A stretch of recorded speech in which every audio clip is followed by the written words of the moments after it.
Hi, I'm Alexia, a volunteer at Voices of Wentworth. Firstly, I'd like to acknowledge the traditional custodians of this land, the Gadigal people of the Eora Nation, and pay my respects to elders past and present.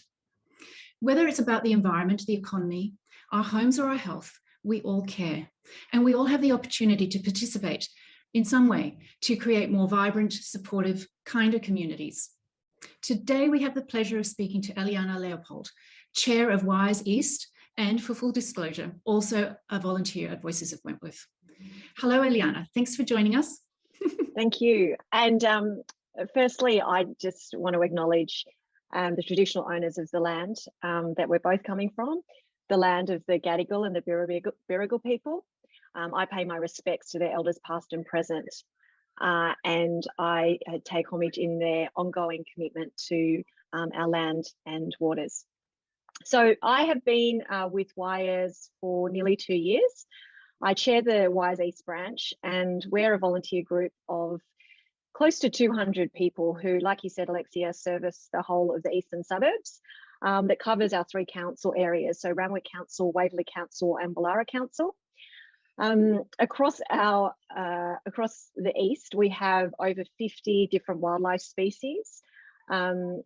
Most commonly, people would know of our possums, so our ringtail and our brushtail possums, who often get themselves in trouble finding their way into people's roofs. But we also have a vast array of birds and reptiles and beautiful marine life. So we are really fortunate to have so much wildlife around us.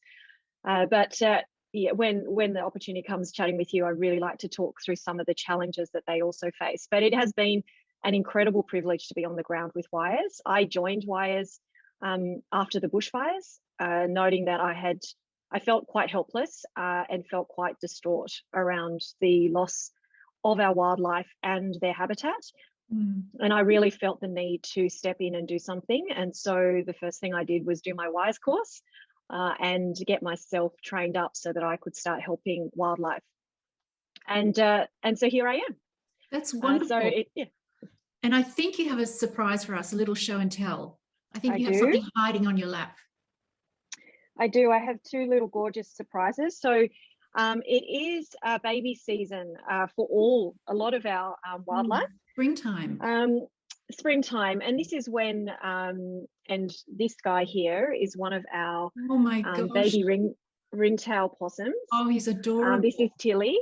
And these guys, they stay, so ringtail possums will have one or 2 babies. And during the winter, they're with mum, growing and getting stronger. But unfortunately, what tends to happen is they, when they're out with mum, roaming the streets or roaming the trees, as you will, they can get themselves lost. So it could be that the mum's being chased by a cat or a dog or a fox. The baby's riding the mum's back and the baby will fall off. Some kind member of public will call it in and they'll end up in care. We've had a number of successes being able to reunite a number of these gorgeous little ones with their parents, which is a extremely empowering experience, but most of the time, unfortunately, that doesn't happen. So for us, the preference is to reunite them with their family, but but the second best option is for them to come into care. And so I have a number of these little guys with me, as many of my fellow carers do across the east. Gosh, and how many do you care for at a time? It really depends. It has been really interesting this year. We've had a lot more come into care than the previous year. So at the moment, I have 6. 6. But across the eastern suburbs, we've probably got close to 40 in care at the moment, and that's just ringtails. And then you've got to add brushtails, then a plethora of birds as well as reptiles. And just to give you some perspective, so we've got 200 volunteers. Since January, we've rescued over 4,100 animals. And this month alone, so in September, well, actually it's October now, but in the month of September, we rescued 550 animals.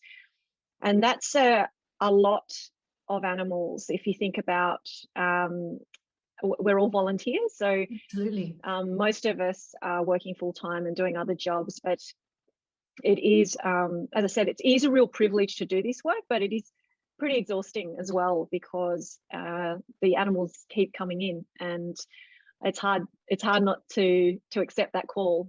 Yeah, absolutely. And I know that you have a busy life. Apart from your fostering possums, you also work and have 2 kids being homeschooled. So that's a lot to take in. That's very generous of you. I'm sure it becomes a little bit addictive in a way. You can't say no. And how long would you have the possum at home for usually? So usually 5 to 6 months, depending on the size of the possum. Yeah, it depends on the size of the possum when it comes into care, and similar with birds. It really depends on a number of things. If it's got an injury, if, oh gosh, they really become part of the family then. Yeah, so I've got 2 boys, they're 6 and 8, and they both love the connection to the wildlife through this work, but it is very hard to say goodbye. So it's a really, it is, I keep saying the word privilege, but it is truly a privilege.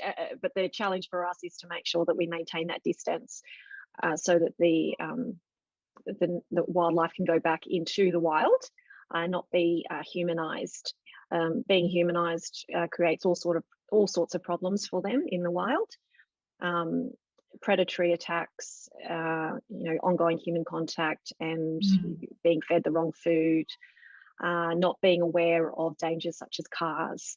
What are some things that we can do as residents that might create for a safer environment for our wildlife? What are some little practical tips that you can give us all from your experience? I think we spend a lot of time thinking about this as a branch, because there are so many beautiful stories and so many people we meet when we rescue animals. But through that process, we also have realized there is such a lack of awareness and understanding about the plethora of wildlife that lives around us, and the impact that we could unintentionally be having on that wildlife without realizing it. So take, for example, at the moment it's chick season, so we've got lots of chicks being born, roaming the streets and getting themselves in trouble. It's really important that people are aware of that if they have cats. So cats roaming at night is a real hazard for our birds, and it's also a real hazard for our baby ringtails and brushtails. So cats is a real challenge. When cats actually bite wildlife, in particular possums, it's poisonous. So often we need to have the babies put down, and we have seen a spate of cat attacks in recent times. I don't know if people are getting more cats with lockdown, and that's why we're seeing more cat attacks, but that's a real problem for us. So the awareness really comes in understanding as well the impact of possum traps. So I know possums get a bad reputation, in particular brushtail possums, for finding their way into people's roofs, and a lot of the time people will call pest control to remove a possum from their roof. The challenge is that, as you could imagine, being trapped in a cage, you would want to get out, and those cages cause a lot of damage and injury to the possum. And then they're often put into territories that are not theirs, which then means that they're left vulnerable and they end up in care. So again, that's another one for us, and it comes under the awareness bucket that, often there are other solutions to create homes for our wildlife, and recognizing that a part of the challenge is that they are trying to adapt as we remove more and more trees from the area, the lack of hollows, so mature trees in particular, but the lack of available habitat as we continue to develop our properties. We're changing a lot of the landscape in the way that houses are being built as well. So there are less sort of pitch roofs and more flat roofs, plus less trees.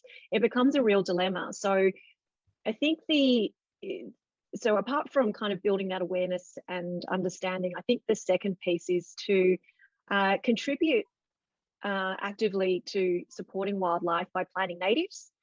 Planting natives is a fantastic way to support wildlife. Installing possum boxes, bird boxes in the backyard, if you've got a tree where you could find a spot for a local. That's a great idea. Yeah, for a local member of the wildlife community, such as a possum. Thinking about different ways to get possums out of roofs would be a good one, and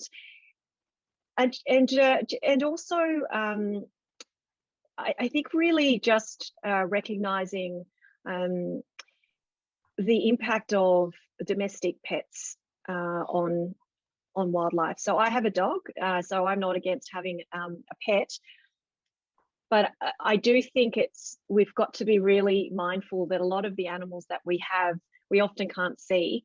So if we're letting our dog out at night, just running around the backyard, that's prime time for our wildlife. Yeah. So it's really conscious. And it's also during the day, for example, blue-tongue lizards tend to sunbake. We get a lot of dog attacks for blue-tongue lizards that are out basking in the sun during the daytime. Again, it is really a tricky one when it comes to controlling pets, and I know they need to roam, but I think it's really just about being more mindful and observant around your actions and the actions of pets and in the family. Being reminding ourselves that we're sharing the space and that they need their territory to roam and to thrive, and finding a way to live together is so important. And I think for the kids too. So I mentioned before, I cannot believe the number of kids that just find it so exciting to see these little babies on Zoom. So, sure. But so surprised as well. Like, I think there is just such an opportunity for us to connect better with our local community, including our local wildlife. So you don't need to go that far to experience this plethora of wildlife that lives around us. And I think that's my biggest aha moment joining Wires, is that it's a system of a number of different animals working together and working in cohesion with the environment. But as we impact the environment, it impacts our wildlife, and we can control that. We can be more mindful about our actions, because in the end,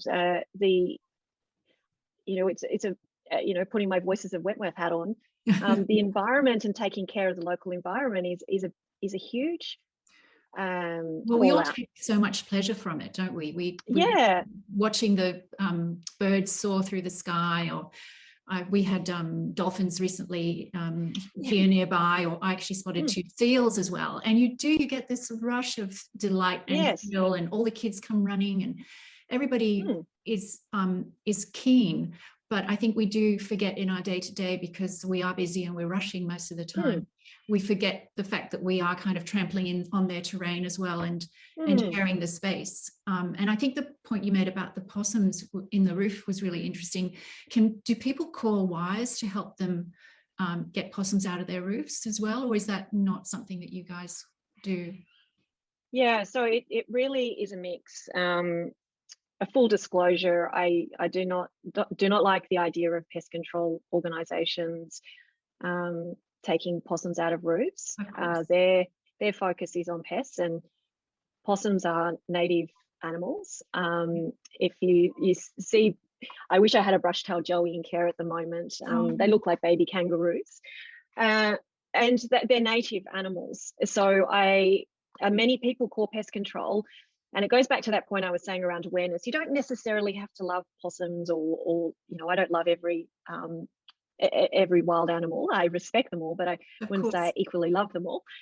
But I do think that there is something around just taking notice and taking pride, and recognizing that we are part of a broader system here.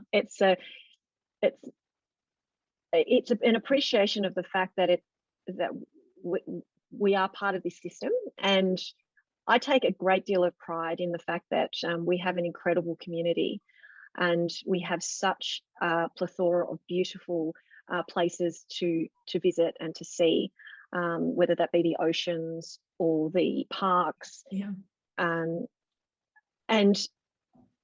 in there are a whole heap of animals also, Doing their thing. Doing their thing. Yeah, of course. Yes, so, how can we create more awareness, which is what you guys are doing so well through WIRES, not only caring for the animals, but also creating awareness.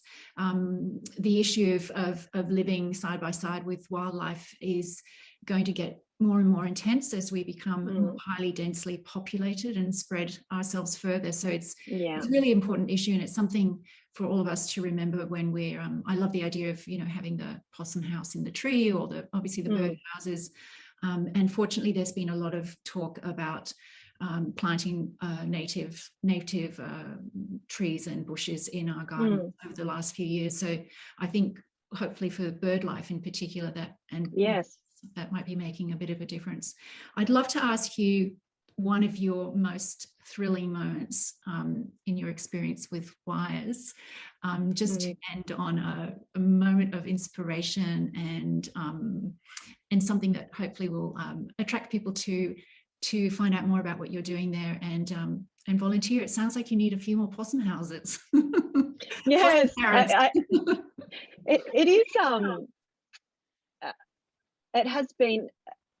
There's been no regrets joining WIRES, and it is incredibly busy. If I add the WIRES work on top of working full time and the kids and so forth, like you say. But I think for me, the benefit of rescuing and releasing animals back into the wild is something that I think you mentioned before, it's contagious, it's infectious, and it's addictive. It's definitely addictive. So I've raised a number of possums now from babies, but so I think I'm just trying to think of what would be a good example to share. I could imagine that watching the delight in your children's faces as well would be huge. Because for kids to have an animal in the house and watch it heal, hopefully, and then have this kind of sweet but bitter goodbye, knowing that they're releasing it into the wild and into their independence, that's a great experience for a child to have. I think if I think of my most dedicated experience, which is also quite funny, is that there was an old man possum. So this possum is quite old, lost a lot of its teeth, and was found actually foraging for rubbish in a bin, which is really sad. He was matted, had stress dermatitis. He was really unwell, and he got sent to the vet. And he was the first possum I ever cared for. Pretty scary to look at because they're big. I think people get quite intimidated by them because they're quite big animals. You didn't get the fluffy one to start. No, I didn't get a clean and fluffy to start. I got a big possum that was at least 3 or 4 years old and had lost his teeth and couldn't eat properly. So for months, I fed him soft food to build up his strength. He transformed, sort of over a number of months. So I had him for 6 months, just feeding him soft foods every day, mush foods, like a baby, really. So he could eat and get stronger. His fur, his coat got stronger. He got stronger, and we were able to release him. And he's still around today. So he's known now in the particular street where he lives, and he has a lot of people are just quite fascinated by him because he comes and steals lemons off one resident who doesn't mind, and goes and eats succulents off another. Many people find that a bit annoying. Again, the challenge being around availability of food, but in the end, he's surviving, and I like that one because I think even in nature can be cruel, and if this if he were a human, he'd go into an old man's home, Oh, to be cared for.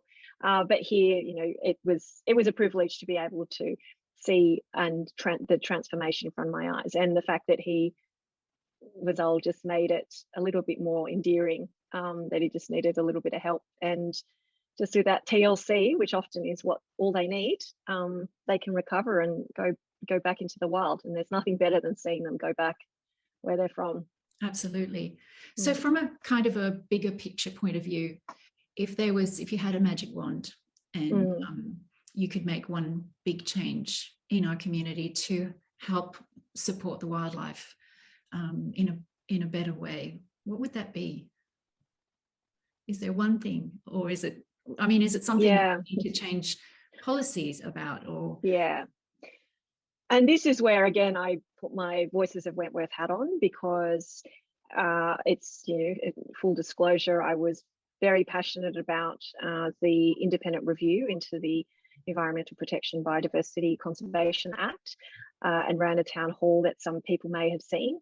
And so the reason that I'm bringing that up is that independent review provided some very confronting yet but tactical changes that we can make to further protect our environment and our wildlife. So they're inextricably linked. So by building a more sustainable approach to how we care for our environment, we naturally are looking after our wildlife. And in doing so, we're also protecting what we love, which is often where people start. So I find it, for me, it's adopting the changes that Graham Samuel proposed, and the recommendations, the 38 recommendations, and for those changes to be considered urgently. There was no reason for Graham Samuel to water down his recommendations. He was pretty clear about what needs to happen.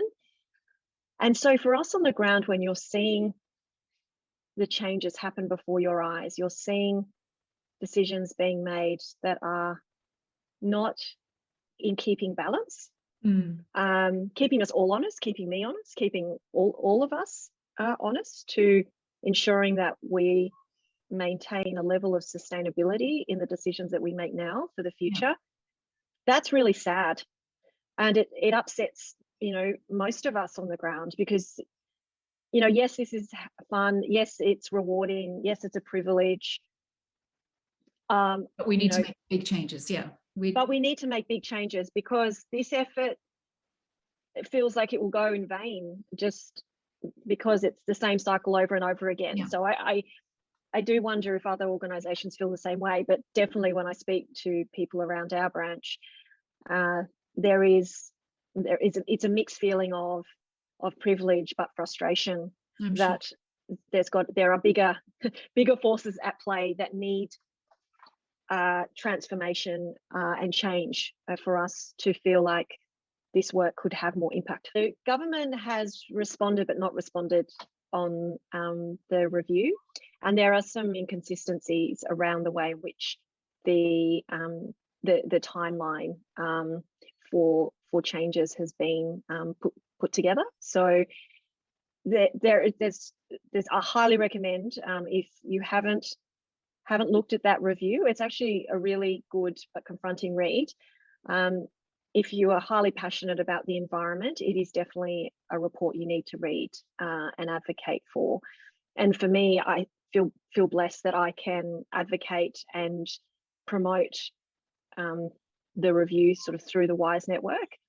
And to do things on the ground where we can continue to agitate, whether that be at a council level, providing awareness to every member of public we interact with. There's 4,100 animals that we've rescued this year. Many of them we're interacting with people across our community.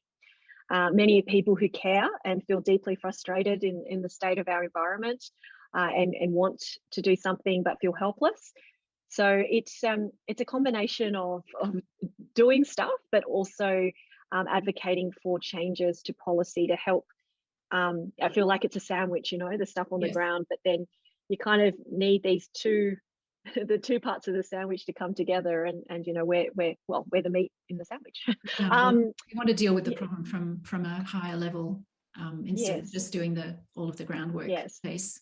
But so great to speak to you and meet your little possum family. So cute. And I think whenever anyone gets to interact with wildlife, whether, especially, I always think of, you know, as kids, you know, you're lying in the grass watching the lizards or all the birds in the trees. It's we have a natural affinity to the wildlife around us, and we are here. We should be protecting it and keeping a safeguard for every one of us that's involved, that lives on this planet. So thank you so much. Beautifully said. If anyone is interested in learning more about WIRES or volunteering, and I think maybe some people put hands up for being foster parents, little possum foster parents, that would be so cute. WIRES is wires.org.au. And if you're interested in hearing more about what we do at Voices of Wentworth, we are voicesofwentworth.org.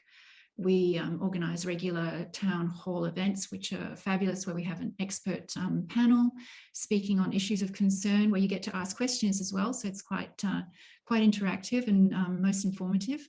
And we also have Voices in the Pub and Democracy Walks, where you can engage with us, with Eliana and I and the rest of our volunteers, one-to-one or in small groups.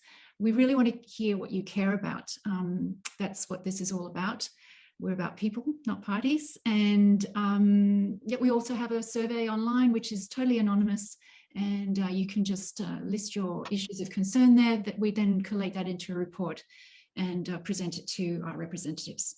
So that's all for me and Eliana today. Thank you again, Eliana. And hope to share some more good stories soon. Thank you. Fantastic. Ta-ta. Bye. Bye.